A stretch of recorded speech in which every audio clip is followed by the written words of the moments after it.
ಬದ್ಧ ವೈರಿಗಳಾದ ಪಾಕಿಸ್ತಾನದ cricket ಆಟಗಾರರನ್ನ Bharat cricket ಆಟಗಾರರು ಬಗ್ಗು ಪಡೆದಂತಹ ಘಟನೆ ನಡೆದಿದೆ. ಟಿ20 ವರ್ಲ್ಡ್ ಕಪ್ಗೆ ದುಬೈ ಸ್ಟೇಡಿಯಂ ಸಾಕ್ಷಿಯಾಗಿದೆ.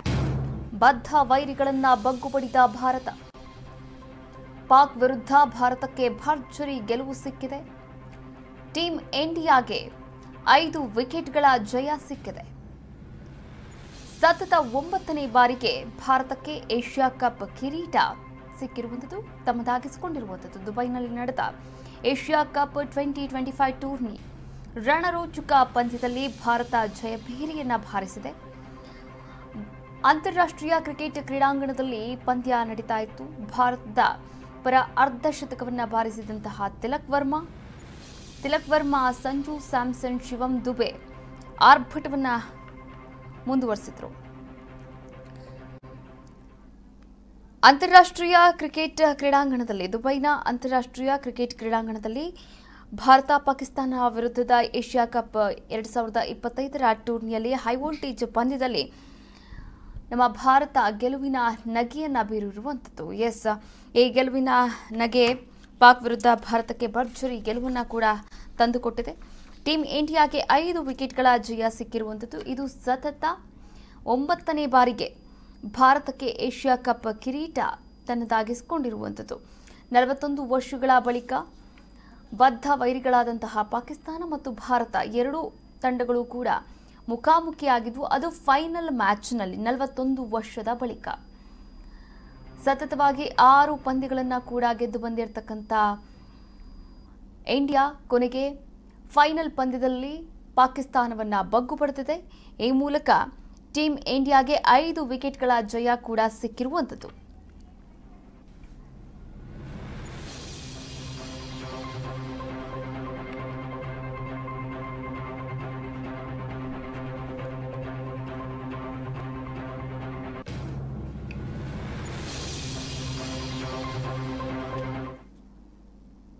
ಪಾಕಿಸ್ತಾನ 146 ರನ್ಗಳಿಗೆ ಆಲ್ ಔಟ್ ಆಯಿತು. ಇನ್ನು ಪಂದ್ಯದಲ್ಲಿ ಕುಲ್ದೀಪ್ ಯಾದವ್ ಕಮಾಲ್ ಮಾಡಿದ್ರು. 4 ವಿಕೆಟ್ ಪಡೆದಂತಹ ಕುಲ್ದೀಪ್ ಯಾದವ್, ಅಕ್ಷರ್ ಪಟೇಲ್ ಹಾಗೂ ವರುಣ್ ಚಕ್ರವರ್ತಿ. ಪಾಕಿಸ್ತಾನ 146 ರನ್ಗಳಿಗೆ ಆಲ್ ಔಟ್ ಆಯಿತು. ಪಂದ್ಯದಲ್ಲಿ ಕುಲ್ದೀಪ್ ಯಾದವ್ ಕಮಾಲ್ ಮಾಡಿದ್ರು. 4 ವಿಕೆಟ್ ಪಡೆದಂತಹ ಕುಲ್ದೀಪ್ ಯಾದವ್, ಅಕ್ಷರ್ ಪಟೇಲ್ ಹಾಗೂ ವರುಣ್ ಚಕ್ರವರ್ತಿ ಅವರ ಜೊತೆಗೆ ಜಸ್ಪ್ರೀತ್ ಬೂಮ್ರಾ ತಲಾ 2 ವಿಕೆಟ್ ಕೂಡ ಪಡೆದುಕೊಂಡ್ರು. ಸಾಕಷ್ಟು ವಿವಾದದ ನಡುವೆಯೂ ಕೂಡ ಏಷ್ಯಾ ಕಪ್ ಫೈನಲ್ನಲ್ಲಿ ಭಾರತ ತಂಡ ವರ್ಸಸ್ ಪಾಕ್ ವಿರುದ್ಧ ಭರ್ಜರಿ ಜಯವನ್ನ ದಾಖಲಿಸುವ ಮೂಲಕ ಸತತವಾಗಿ 9ನೇ ಬಾರಿಗೆ ಟ್ರೋಫಿ ತನ್ನದಾಗಿಸಿಕೊಂಡಿದೆ. ಪಾಕ್ ವಿರುದ್ಧ ಭರ್ಜರಿ ಜಯವನ್ನ ದಾಖಲಿಸಿದ್ರೂ ಕೂಡ ಇಂಡಿಯಾಗೆ ಕಪ್ ಸಿಕ್ಕಿಲ್ಲ, ಅಂದ್ರೆ ಟ್ರೋಫಿ ಸಿಕ್ಕಿಲ್ಲ. ಟ್ರೋಫಿಯನ್ನ ಪಡೆಯದೇ ಸಂಭ್ರಮಿಸಿದ್ದಾರೆ. ಈ ಕುರಿತಂತೆ ನಾವಿಲ್ಲಿ ಗಮನಿಸ್ತಾ ಹೋಗೋದಾದ್ರೆ, ಈ ಪಂದ್ಯದಲ್ಲಿ ಕುಲ್ದೀಪ್ ಯಾದವ್ ನಿಜಕ್ಕೂ ಕೂಡ ಕಮಾಲ್ ಮಾಡಿದ್ರು ಅಂತಾನೆ ಹೇಳ್ಬೋದು. ಅದರ ಜೊತೆಗೆ ಅಕ್ಷರ್ ಪಟೇಲ್ ಹಾಗೆ ವರುಣ್ ಚಕ್ರವರ್ತಿ, ಬೂಮ್ರಾ ಇವರೆಲ್ಲರೂ ಕೂಡ ಸಖತ್ತಾಗಿ ವಿಕೆಟ್ ಅನ್ನ ತೆಗೆದುಕೊಂಡ್ರು. ಇನ್ನು ಪಾಕಿಸ್ತಾನ 146 ರನ್ಗಳಿಗೆ ಆಲ್ ಔಟ್ ಆಗೋಕೆ ಕಾರಣ ಒಂದು ಕುಲ್ದೀಪ್ ಯಾದವ್, ಅಕ್ಷರ್ ಪಟೇಲ್ ಹಾಗೆ ವರುಣ್ ಚಕ್ರವರ್ತಿ, ಬೂಮ್ರಾ ಅವರ ಒಂದು ಬೌಲಿಂಗ್ ಅಂತಾನೆ ಹೇಳ್ಬೋದು. ಪಂದ್ಯದಲ್ಲಿ ಕುಲ್ದೀಪ್ ಯಾದವ್ ಅಂತೂ ಕಮಾಲ್ ಮಾಡಿದ್ರು. ಇಡೀ ಭಾರತೀಯರು ಕುಲ್ದೀಪ್ ಯಾದವ್ ಅವರನ್ನ ಹಾಡಿ ಹೊಗಳ್ತಾ ಇದ್ದಾರೆ. ನೀವು ಕೂಡ ದೃಶ್ಯಾವಳಿಗಳಲ್ಲಿ ಗಮನಿಸಬಹುದಾಗಿದೆ. ನಿನ್ನೆ ಕಂಡಂತಹ ಅಂದರೆ ಫೈನಲ್ ಪಂದ್ಯದಲ್ಲಿ ಸಂಭ್ರಮಿಸಿದಂತಹ ಒಂದು ಕ್ಷಣಗಳಾಗಿರುವಂಥದ್ದು. 4 ವಿಕೆಟನ್ನು ಪಡೆದುಕೊಂಡ್ರು ಕುಲ್ದೀಪ್ ಯಾದವ್, ಅಕ್ಷರ್ ಪಟೇಲ್ ಹಾಗೆ ವರುಣ್ ಚಕ್ರವರ್ತಿ, ಬೂಮ್ರಾ ತಲಾ 2 ವಿಕೆಟ್ನ ಕೂಡ ಪಡೆದುಕೊಂಡು ಈ ಮೂಲಕ ಪಾಕಿಸ್ತಾನ 146 ರನ್ಗಳಿಗೆ ಆಲ್ ಔಟ್ ಆಗುವಂತೆ ಮಾಡಿ ಭಾರತ ಜಯಭೇರಿ ಬಾರಿಸುವಂತೆ ಈ ಆಟಗಾರರು ನಡೆದುಕೊಂಡರು.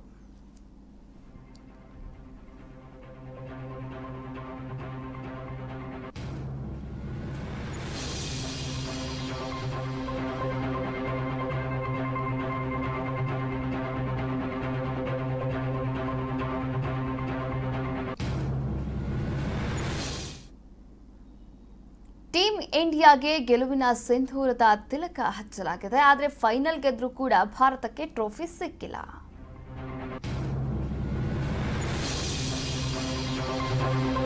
ಟೀಮ್ ಇಂಡಿಯಾಗೆ ಗೆಲುವಿನ ಸಿಂಧೂರದ ತಿಲಕ. ಫೈನಲ್ ಗೆದ್ದರೂ ಭಾರತಕ್ಕೆ ಟ್ರೋಫಿ ಇಲ್ಲ. ಪಾಕ್ ಸಚಿವನಿಂದ ಕಪ್ ಸ್ವೀಕಾರಕ್ಕೆ ಭಾರತ ನಕಾರ ಮಾಡಿತು. ಭಾರತ ಮತ್ತು ಪಾಕಿಸ್ತಾನದ ಮ್ಯಾಚ್ ಬಳಿಕ ಭಾರೀ ಹೈಡ್ರಾಮವೇ ನಡೆದು ಹೋಯಿತು. ದುಬೈನಲ್ಲಿ ನಡೆದಂತಹ ಏಷ್ಯಾ ಕಪ್ ಫೈನಲ್ ಪಂದ್ಯದಲ್ಲಿ ಟೀಂ ಇಂಡಿಯಾ ಎದುರಾಳಿ ಪಾಕಿಸ್ತಾನವನ್ನ 5 ವಿಕೆಟ್ಗಳಿಂದ ಗೆದ್ದು 9ನೇ ಬಾರಿಗೆ ಏಷ್ಯಾ ಕಪ್ ಪಟ್ಟವನ್ನ ಅಲಂಕಾರ ಮಾಡಿರುವಂಥದ್ದು. ಆದರೆ ಟ್ರೋಫಿ ಸಮಾರೋಪ ಸಮಾರಂಭದಲ್ಲಿ ಎಸಿಸಿ ಅಧ್ಯಕ್ಷರಿಂದ ಟ್ರೋಫಿಯನ್ನ ಪಡೆಯದೆ ಸಂಭ್ರಮಾಚರಣೆಯನ್ನ ಕೂಡ ನಡೆಸಿದ್ದಾರೆ. ನೀವು ಕೂಡ ದೃಶ್ಯಾವಳಿಗಳಲ್ಲಿ ಗಮನಿಸಬಹುದಾಗಿದೆ. ಟ್ರೋಫಿಯೇ ಕಂಡು ಬಂದಿಲ್ಲ. ಇದಕ್ಕೆ ಕಾರಣ ಏನು ಮುಂದೆ ಹೇಳ್ತಾ ಹೋಗ್ತೀವಿ. ನೋಡಿ, ಫೈನಲ್ ಅಲ್ಲಿ ಗೆದ್ರೂ ಕೂಡ ಟ್ರೋಫಿ ಇಲ್ಲದೆಯೇ ಸಂಭ್ರಮಿಸಿದ್ರು. ಪಾಕ್ ಸಚಿವನಿಂದ ಕಪ್ ಸ್ವೀಕಾರಕ್ಕೆ ಭಾರತ ನಕಾರ ಕೂಡ ಮಾಡಿರುವಂಥದ್ದು. ತಿಲಕ್ ವರ್ಮಾ ಅಮೋಘ ಬ್ಯಾಟಿಂಗ್ ಪ್ರದರ್ಶನವನ್ನ ಮಾಡಿದ್ರು. ಏಷ್ಯಾ ಕಪ್ ಫೈನಲ್ನಲ್ಲಿ ಭಾರತಕ್ಕೆ ಭರ್ಜರಿ ಜಯ ಸಿಕ್ಕಿರುವಂಥದ್ದು. 5 ವಿಕೆಟ್ಗಳ ಅಂತರದಿಂದ ಪಾಕಿಸ್ತಾನವನ್ನ ಭಾರತ ಮಣಿಸಿದೆ. ಪಹಲ್ಗಾಮ್ ದಾಳಿಗೆ ಪಿಚ್ನಲ್ಲೂ ಕೂಡ ಪ್ರತೀಕಾರವನ್ನ ತೀರಿಸಿಕೊಂಡಿರುವಂಥದ್ದು. ಮೊಹಿಸಿನ್ ನಖ್ವಿಯಿಂದ ಟ್ರೋಫಿ ಸ್ವೀಕಾರಕ್ಕೆ ನಕಾರವನ್ನ ಮಾಡಿರುವಂಥದ್ದು ಭಾರತ ಪಡೆ. ಪಾಕಿಸ್ತಾನ ಗೃಹ ಸಚಿವ ಆಗಿರ್ತಕ್ಕಂಥ ಮೊಹಿಸಿನ್ ನಖ್ವಿ ಪಹಲ್ಗಾಮ್ ದಾಳಿ ಬಳಿಕ ಭಾರತ ಮತ್ತು ಪಾಕಿಸ್ತಾನದ ನಡುವೆ ಬಿರುಕು ಇನ್ನಷ್ಟು ಹೆಚ್ಚಾಗಿದೆ ಅಂತಾನೆ ಹೇಳ್ಬೋದು. ಏಷ್ಯಾ ಕಪ್ನಲ್ಲಿ ಪಾಕ್ ಆಟಗಾರರ ವರ್ತನೆ ಟೀಂ ಇಂಡಿಯಾವನ್ನ ಮತ್ತಷ್ಟು ಕೆರಳಿಸಿತ್ತು. ಇದೀಗ ಇವೆಲ್ಲದಕ್ಕೂ ಕೂಡ ಬ್ಲೂ ಬಾಯ್ಸ್ ತಿರುಗೇಟನ್ನ ಕೊಟ್ಟಿದ್ದಾರೆ ಅಂತಾನೆ ಹೇಳ್ಬೋದು. ಈ ಮೂಲಕ ಪಾಕ್ಗೆ ಭಾರೀ ಮುಖಭಂಗವಾಗಿದೆ. ನೋಡಿ, ಏಷ್ಯಾ ಕಪ್ ಗೆದ್ರು, ಆದರೆ ಗೆದ್ದ ಬಳಿಕ ಸಮಾರೋಪ ಸಮಾರಂಭವನ್ನು ಆಯೋಜನೆ ಮಾಡಲಾಗಿತ್ತು. ಆದರೆ ಪಂದ್ಯ ಮುಗಿದು ಗಂಟೆಗಳೇ ಕಳೆದ್ರೂ ಕೂಡ ಟೀಂ ಇಂಡಿಯಾ ಆಟಗಾರರು ಮಾತ್ರ ಡ್ರೆಸ್ಸಿಂಗ್ ರೂಮ್ನಿಂದ ಹೊರ ಬರಲೇ ಇಲ್ಲ. ಇದಕ್ಕೂ ಮುಂಚೆ ಪಾಕಿಸ್ತಾನದ ಜೊತೆ ಒಂದು ಮ್ಯಾಚ್ ಇರುವಾಗ ಅವಾಗಲೂ ಕೂಡ ಡ್ರೆಸ್ಸಿಂಗ್ ರೂಮ್ನಿಂದ ಹೊರಗೆ ಬರಲಿಲ್ಲ, ಶೇಕ್ ಹ್ಯಾಂಡ್ ಮಾಡಿರಲಿಲ್ಲ. ಪ್ರಶಸ್ತಿ ಸಮಾರಂಭದ ವೇಳೆಯಲ್ಲಿ ಪಿಚ್ನಲ್ಲಿ ಹೈ ಡ್ರಾಮವೇ ನಡೆದು ಹೋಗಿದೆ. 20 ಅಡಿ ದೂರದಲ್ಲಿ ನಿಂತಿದ್ರು ಭಾರತೀಯ ಆಟಗಾರರ ರಾಜಿ ಸಂಧಾನಕ್ಕೆ ಭಾರೀ ಕಸರತ್ತನ್ನ ಕೂಡ ನಡೆಸಲಾಯಿತು. ಕಾರ್ಯಕ್ರಮದಿಂದ ಏಷ್ಯಾ ಕಪ್ ಟ್ರೋಫಿಯೇ ಮಾಯವಾಗೋಯ್ತು. ಕೊನೆಗೆ ಏಷ್ಯಾ ಕಪ್ ಗೆದ್ದ ಬಳಿಕ ಸಮಾರೋಪ ಸಮಾರಂಭವನ್ನು ಆಯೋಜನೆ ಮಾಡಲಾಯಿತು. ಆದರೆ ಪಂದ್ಯ ಮುಗಿದು ಗಂಟೆಗಳೇ ಕಳೆದ್ರೂ ಕೂಡ ಟೀಂ ಇಂಡಿಯಾ ಆಟಗಾರರು ಮಾತ್ರ ಡ್ರೆಸ್ಸಿಂಗ್ ರೂಮ್ನಿಂದ ಹೊರಬರಲೇ ಇಲ್ಲ. ಇದರಿಂದ ಪಿಸಿಬಿ ಅಧ್ಯಕ್ಷರಿಗೆ ಭಾರೀ ಮುಜುಗರ ಆಯಿತು. ಅಲ್ಲದೆ ಇವರು 1 ಗಂಟೆಗೂ ಹೆಚ್ಚು ಕಾಲ ಸ್ಟೇಡಿಯಂನಲ್ಲೂ ಕೂಡ ಕಾಯ್ತಾರೆ. ಆದರೂ ಕೂಡ ಯಾವುದೇ ಆಟಗಾರರು ಸ್ಟೇಡಿಯಂ ಬಳಿ ಬರಲಿಲ್ಲ. ರನ್ನರ್ ಅಪ್ ಪ್ರಶಸ್ತಿಯನ್ನ ಪಾಕ್ ಸ್ವೀಕಾರ ಮಾಡ್ತಾ ಇದ್ದಂತೆ ಸಮಾರಂಭವನ್ನು ಕೊನೆಗೊಳಿಸಲಾಯಿತು. ಈ ಮೂಲಕ ಪಾಕ್ಗೆ ಭಾರೀ ಮುಜುಗರ ಉಂಟಾಗಿರುವಂಥದ್ದು.